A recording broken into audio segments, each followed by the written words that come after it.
You're watching World Insight, still to come on our program. Along with the global coronavirus spread is a rise of geopolitical tensions and nationalism despite the need for cooperation. How do we make sense of all of these?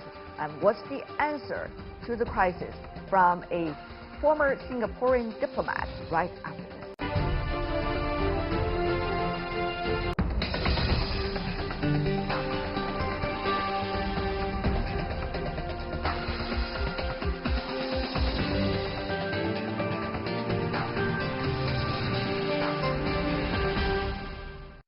Welcome back. You're watching World Insight. I'm Tian Wei. As the world grapples with a plague of coronavirus infections, experts call for global solidarity and cooperation against the pandemic. They believe though tensions are rising, the U.S. and China must work together to turn the tide against the virus. Earlier, I had a chance to talk with Mr. Kishore Mahbubani, former dean of the Lee Kuan Yew School of Public Policy with National University of Singapore. He shares his views on geopolitics and the pandemic. I'm joined by Kishore Mahbubani, Distinguished Fellow from the Asia Research Institute of National University of Singapore. Professor Mahbubani, what a pleasure seeing you. My pleasure to be with you too. Since the virus had become public enemy number one, or should have become public enemy number one, and yet now we see it's not just one government against another government, one country against another country, but rather, attacks on international institutions such as WHO, which is the leading organization against COVID-19. What do you make of that? Well, I mean, I find the attacks on WHO very sad, tragic, and unfair. Because, I was Singapore's ambassador to the UN for over 10 years. And what I find very sad is that the Western countries, the same Western countries who in a sense gifted the 1945 rules-based order to the world and created the UN family of organizations, these same Western countries have been undermining and weakening multilateral organizations, including the World Health Organization, WHO.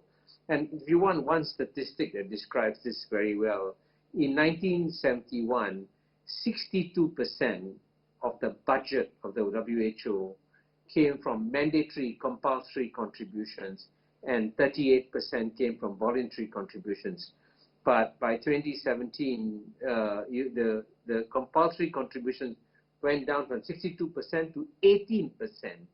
And that's a terrible thing to do because the WHO cannot recruit long-term scientific expertise, cannot recruit health inspectors, cannot recruit long-term staff to manage all these things on the basis of voluntary contributions, which make up 82% of the budget. So something has gone drastically wrong in the way the world has handled WHO and the way that the West has tried to weaken the WHO. So I hope if there's one lesson we should take away from COVID-19, the one big lesson, and I use a very simple boat analogy in my book, The Great Convergence. In the past, when 7.5 billion people live in 193 separate countries, it was as though they were living in separate boats, right? So each boat had a captain, a crew of his own.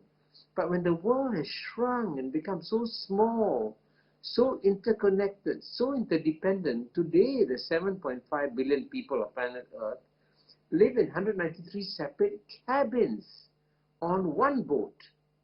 So if all of us are on the same boat, it doesn't matter whether you keep your cabin clean because you have to take care of the boat because the viruses are going to come from the rest of the boat. You're still on the boat. So you have to work to take care of the boat as a whole, and that's why the World Health Organization was set up, to take care of all countries in the world. So instead of attacking the World Health Organization today, we should all be coming together and say, why have we not strengthened the World Health Organization? So I hope COVID-19 will lead to more resources being given to the World Health Organization. And of course, the U.S.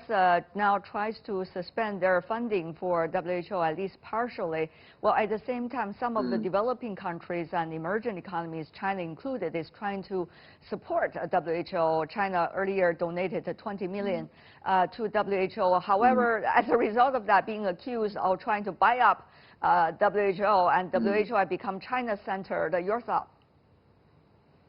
Well, I think we should be very rational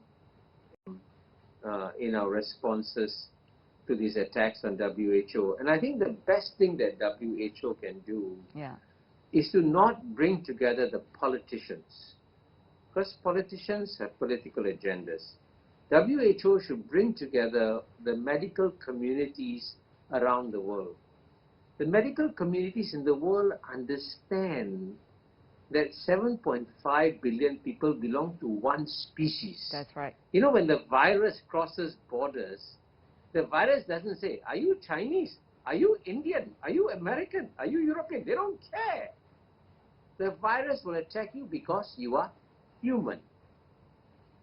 So all of us, the human species, must come together as one species and fight this virus.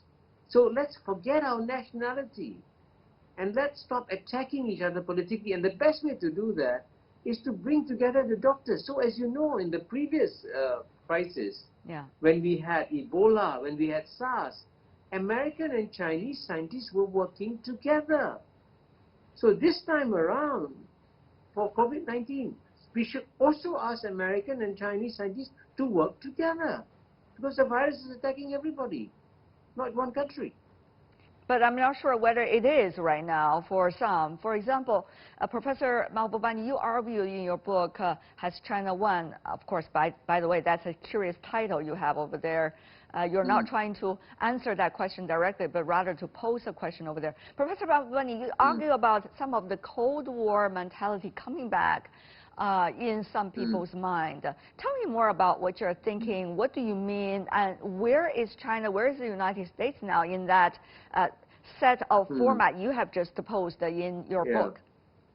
Well, the reason why a lot of this Cold War reflexes are coming back is because, you know, I begin my book, Tian Wei, by describing a one-on-one lunch I had with Henry Kissinger in his private club in March 2018, 2 years ago.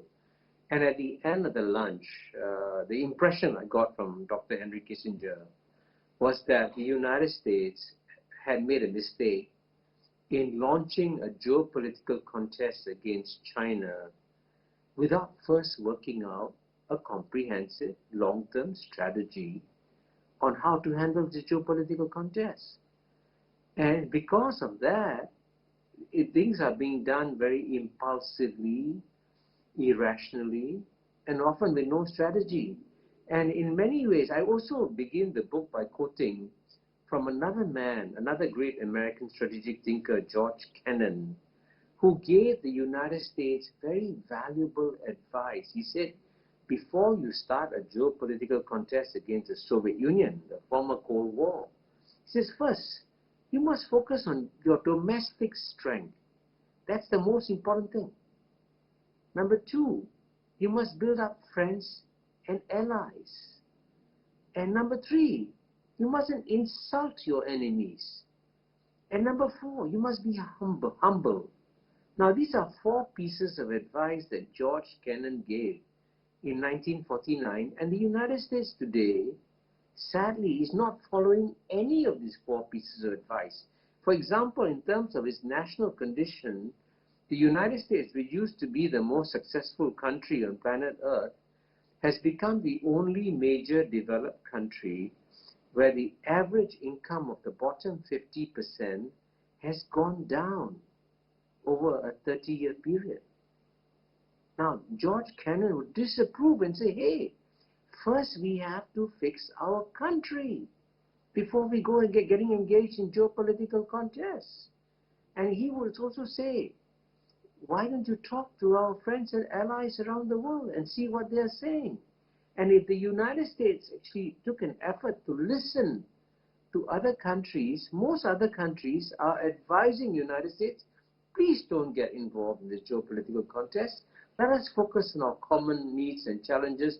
And certainly today, let us focus on COVID-19 and not get caught in another geopolitical contest. So all the very wise advice given by Henry Kissinger, given by George Kennan, is not being listened to today.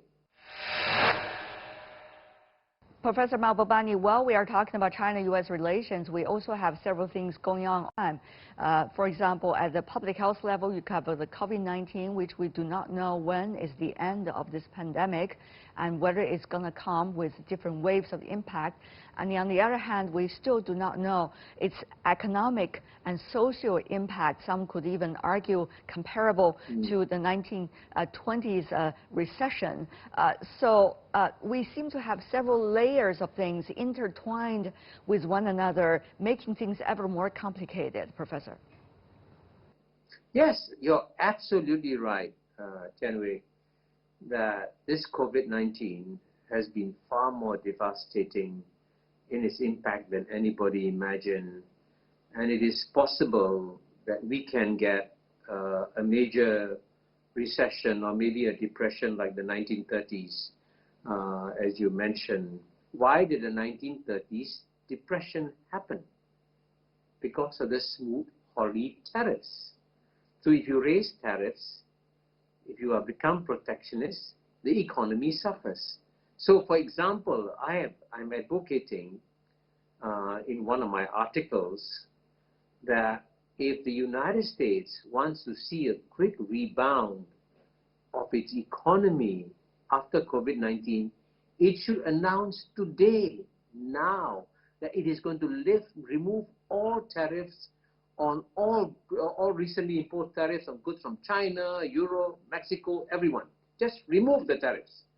Now, there will not be an immediate impact on the markets. But the markets will say, wow, when things get back to normal, these tariffs will be gone. The trade will will improve. So there are things we can do. We can learn lessons from past mistakes and start doing the right things. And this is precise. So clearly, if you want markets to jump up, all you have to do is announce that the United States and China are from today going to work together against COVID-19 and are going to work together to rebuild the global economy immediately after COVID-19. And I believe me, if you can make the announcement, the markets will go up dramatically. Professor, tell us about your thought on the latest pandemic, COVID-19, and its impact, it seems, on the geopolitical discussion we've been having. Well, I think COVID-19, as you know, a massive challenge to our world. And the logical thing for humanity to do is to focus on these major challenges from COVID-19 and set aside all other differences for now in this life and death battle against this virus. But sadly, the world hasn't done that. And sadly also, the United States has continued its geopolitical contest with China in the middle of this COVID-19 crisis. And I have tried to argue in my book, Has China Won?, that frankly, there are no fundamental differences of interest between US and China. And certainly when it comes to COVID-19, the US and China should be cooperating with each other for the benefit of the world rather than continuing the contest at this dangerous time. But Professor Mahbubani, of course, internal politics always has become the priority for many politicians, and therefore not necessarily handling the crisis well back at home has to have its own excuses. Now we see geopolitics has been used as a tool for that, isn't it? Internal politics, especially in democratic societies, is also about winning the trust and confidence of your own population. And if your own population feels very endangered and threatened by this virus, it becomes very dangerous to play political games with it. You may get some short-term political victories by playing games with it, but at the end of the day, the people can be very well informed, and they can tell when a leader is doing well and improving the situation, like, for example, the Prime Minister of New Zealand, who's very, very focused on COVID-19, whereas in the United States, sadly, the politicians are trying to make political capital out of it, and as a result of it, again, very sadly, the number of deaths and the number of cases in the United States is now incredibly large. And it shows that there hasn't been insufficient attention being paid to fighting COVID-19 first. One after another accusation after China and some of the other Asian countries like South Korea, like Singapore, where you are, have been able to climb on their own out of the crisis as a result of COVID-19. What does that say about people's ability to recognize what should be learned and what should be the strategies forward? But now we see more accusations and rather a comparison of notes. Singapore, as you know, is in day 8 or day 9 of its lockdown, and we are still fighting it in Singapore. So I'm doing this interview at home because we are in a lockdown.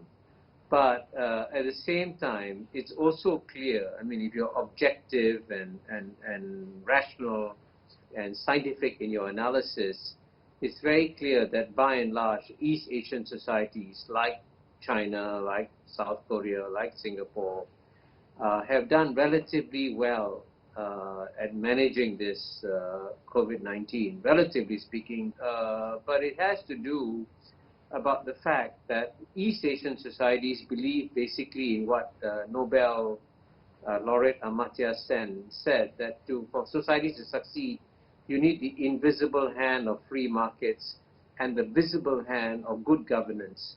Unfortunately, in the West, and especially I would say in the United States, they used to listen to President Ronald Reagan, who used to say, government is not the solution, government is the problem. So as a result of that, there has been a progressive defunding, delegitimization, and of course, consequentially, demoralization of the public service agencies in the United States and to some extent in the other Western countries. And so I think that was a mistake that they made. And so the time has come, perhaps, for the West to try in some ways learn some lessons from East Asia and realize that for societies to succeed, you have to strengthen institutions of government as well as the private sector if a society is going to succeed.